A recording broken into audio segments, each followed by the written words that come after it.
The FDA is warning patients and healthcare providers against robotic surgery for certain female cancers. Joining us via Skype from her practice is breast cancer surgeon Dr. Kristi Funk to help explain further. Dr. Funk, so good to see you. Hi. Thank you, everybody. Can you expound a little bit upon this FDA warning in terms of using robotic surgery? Yeah, absolutely. So when you think about operating on the breast or the cervix for cancer, you are in it to win it. This is a curative operation. So the FDA is basically saying, look, until there are randomized controlled trials showing that using a robot to do this procedure is equal to or superior to the normal way, we're not going to approve it. So if they don't approve it, it's because there's no data, not because there's data showing the opposite, that it's dangerous to use a robot. We know we use robots all the time in, say, urology, in urological cancers. So it can be safe. And I would bet to say that in skilled hands, those of us who adhere to oncological surgical principles while operating would have equal outcomes in terms of survival and recurrence using a robot or not. Luckily for us doing breast surgery, there are 2 such trials underway in Europe as we speak, looking at robotic mastectomy versus the normal kind. So we should have some early data on that in a couple of years. And I also think I'm all for any surgical advance that's going to decrease pain, decrease hospital stays, improve overall recovery while improving cosmetics, because with robotics, you have much smaller incisions. On the flip side, I have to say, my patients already go home the day after surgery on just a few oral narcotics with pretty small incisions. So it's going to be kind of hard for a robot to improve on that.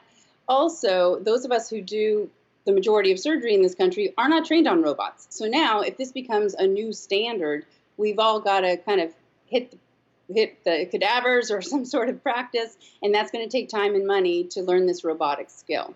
Also, last thing, word on the street is the few that have been done in the United States, prophylactic, not with cancers, have apparently taken a really long time and cost a whole lot of money. So we really need to make sure we're providing a true advance in mastectomy anyway. I don't know as much about cervical cases when it comes to using a robot versus not. Like, is this money worth it? And I will say, when I was a resident and I operated with gyn-onc physicians, they are phenomenal surgeons. I mean, phenomenal surgeons. So I just don't want to freak like everybody out, but I'm curious. I do think we should definitely do more studies, and you want the literature to be there. And we know that when they did these operations, they were doing what they thought was best for the patient at that time. But if a patient had an operation robotically, do you think there should be a change in their follow-up plan since we're now saying this? I think that the follow-up plan would be determined by the final pathology. So you will know in the final analysis of that cancer being removed, how big it was, and if there was a normal rim of healthy tissue around it, and how many nodes were positive, what the recurrence rate might be. So if we kind of cut through the cancer, whoops, and then backed up, and then took more out, and it comes out in little pieces here and there, yeah, you're going to need closer follow-up because your recurrence rate will be higher. So Dr. Funk, for our viewers who are facing a diagnosis of a female cancer and this is one of their options, how do you suggest they do their homework and talk to their doctor so they're best informed?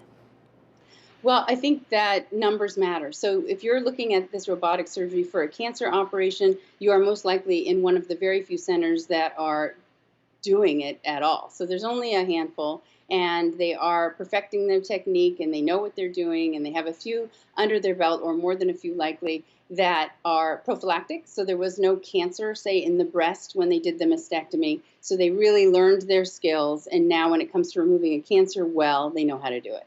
Dr. Funk, we always appreciate your knowledgeable input.